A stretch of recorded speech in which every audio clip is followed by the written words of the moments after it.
During my 26 years in the Navy and another 17 with the Department of the Navy, I traveled the world. Yet no matter where I landed, two questions always followed me. Are you related to Eva or Evan Longoria, and are you from the Valley? Those questions stayed with me. They made me realize that while the world knows the famous names and the Rio Grande routes, few know the story of the Longorias who built their lives along the stretch of Highway 90 from Del Rio to San Antonio, Texas. I am incredibly proud of our entire Longoria family legacy, but now that I'm retired, I have time and I want to shine a light on who we, the Frontier or Highway 90 Longorias, are. This work is my attempt to document, honor, and give voice to the Frontier Longorias, the families whose journey ran not along the Rio Grande River, but along the trail from Mexico into the Texas interior. Their story deserves to be told with the same dignity, depth, and visibility as any other branch of our name. From Asturias to Uvalde and everywhere in between, I will always be Puro Longoria. To understand Longoria lines, we have to begin long before Texas, long before Coahuila, and even long before New Spain. Our story starts in the mountains of Asturias, where the Longoria name first took shape. Long before the Longoria name took root in Texas, it belonged to the rugged hills and river valleys of Asturias, a northern Spanish province known for its stone villages, deep forests, and a culture shaped by centuries of resilience. The earliest Longorias lived in a world defined by small landholdings, local councils, and the traditions of the Hidalgo class, a rural nobility that carried honor more than wealth. Asturias was a land of inheritance and obligation. Families like the Longorias were expected to serve their communities, defend their territories, and uphold a lineage that stretched back through generations of local leadership. Yet by the late 1500s and early 1600s, Spain's northern provinces were changing. Younger sons faced limited prospects, land was increasingly divided, and the crown's expanding empire offered opportunities that the old villages could not. It was in this context that members of the Longoria family began looking westward, toward New Spain, where the crown needed settlers, soldiers, administrators, and men and women of proven loyalty. The journey from Asturias to the Americas was not a single migration but a series of decisions made across generations. Some Longorias traveled through Seville and Cadiz before embarking on the long voyage to Veracruz. From there, they followed the royal roads inland to Mexico City, the administrative heart of New Spain. Others entered through the northern frontier, drawn by military service, land opportunities, or the crown's need to stabilize contested regions. By the early 1600s, Longorias were appearing in the records of Nuevo Leon, Coahuila, and the emerging settlements of the northern provinces. Two distinct paths began to form. One branch gravitated toward the settled river valleys of Nuevo Santander. Another moved into the interior frontier, where presidios, ranches, and military posts defined daily life. These early choices, river or frontier, would shape the Longoria name in the centuries to come. Life in the northern borderlands of New Spain was vast, unpredictable, and often dangerous. Indigenous nations defended their homelands fiercely. Spanish authority was thin.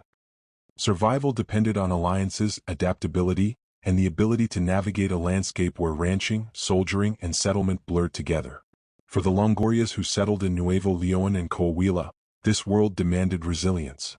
They became ranchers, soldiers, scouts, and community leaders, roles that required constant movement across the frontier. Their records appear in presidial rosters, mission registers, land petitions, and frontier military reports.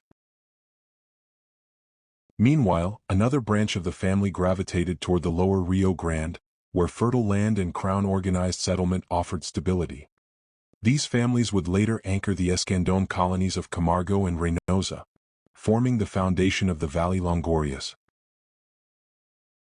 By the mid-1700s, the divergence was clear. One Longoria line was firmly rooted in the river settlements of Nuevo Santander, tied to porciones, irrigation, and civic life. Another Longoria line was embedded in the Coahuila frontier, moving along presidial roads and ranching corridors that would eventually lead into Texas's interior. Both lines carried the same Asturian heritage, the same name, the same traditions of service and endurance, but the landscapes of New Spain shaped them in profoundly different ways. As the Longoria spread across New Spain, the first clear branch took root along the Rio Grande. These were the families who embraced the river, the Porciones, and the stability of the Escandón colonies. Their story forms the first of the two Texas Longoria identities. In 1749, José de Escandón launched the settlement of Nuevo Santander. Among the families who answered that call were the Longorias, who established themselves in Camargo and Reynosa, anchoring themselves to the river that sustained life, trade, and community. These were the Porciones Longorias, landholders whose identities were tied to the river lots granted by the crown.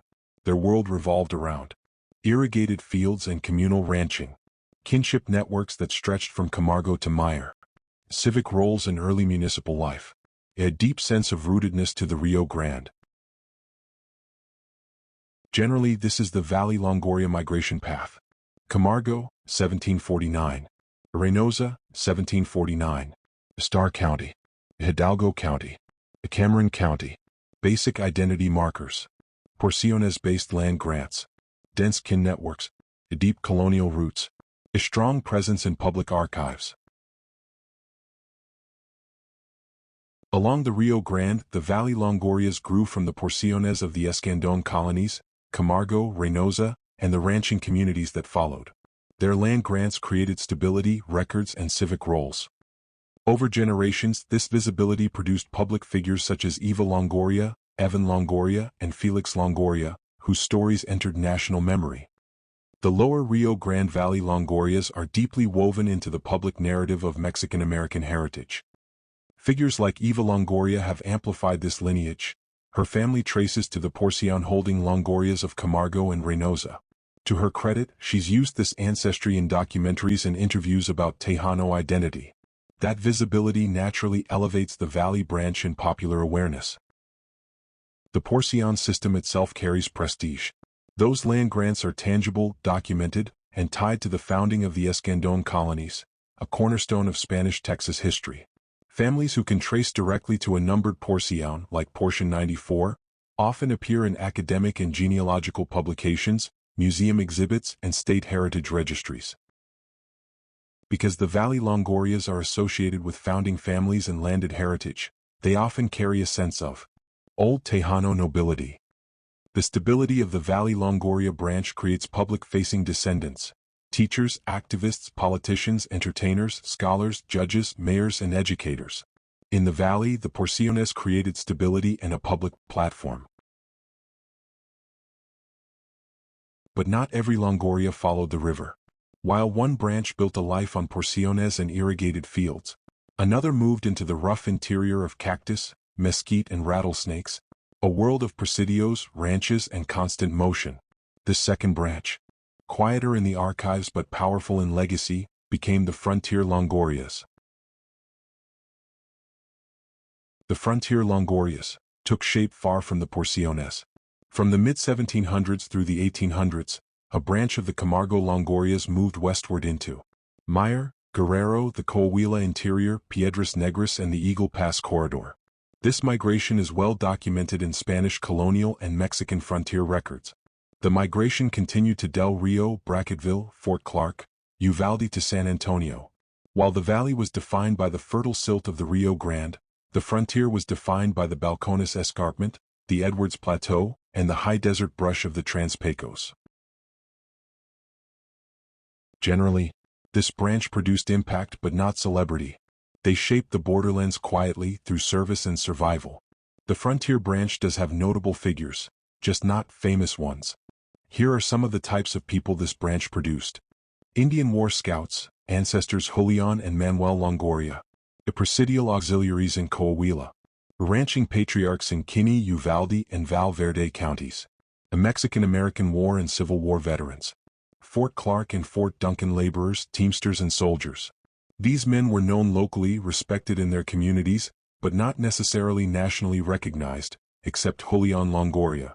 This is typical of interior frontier families. By the early 1800s, the two Longoria lines were entering Texas through entirely different routes.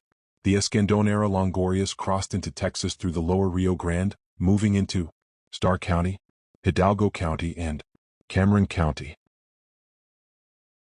The frontier Longorias entered Texas following the Coahuila Presidial Road, the Eagle Pass corridor and the military and ranching routes leading into Kinney, Uvalde, and Val Verde counties. Once inside Texas, the differences between the two Longoria lines only deepened. One became known for land and civic leadership, the other for service, mobility, and frontier resilience. Together, they formed two Texas stories carried by a single name. By the time Texas became part of the United States, the divergence was complete. The Valley Longorias were known as landholders, civic leaders, and descendants of the Escandón colonies. The frontier Longorias were known as soldiers, scouts, ranchers, and settlers of the interior borderlands. Both carried the same name. Both carried the same heritage. But the landscapes of New Spain, river and frontier, shaped them into two distinct Texas stories, but always one family.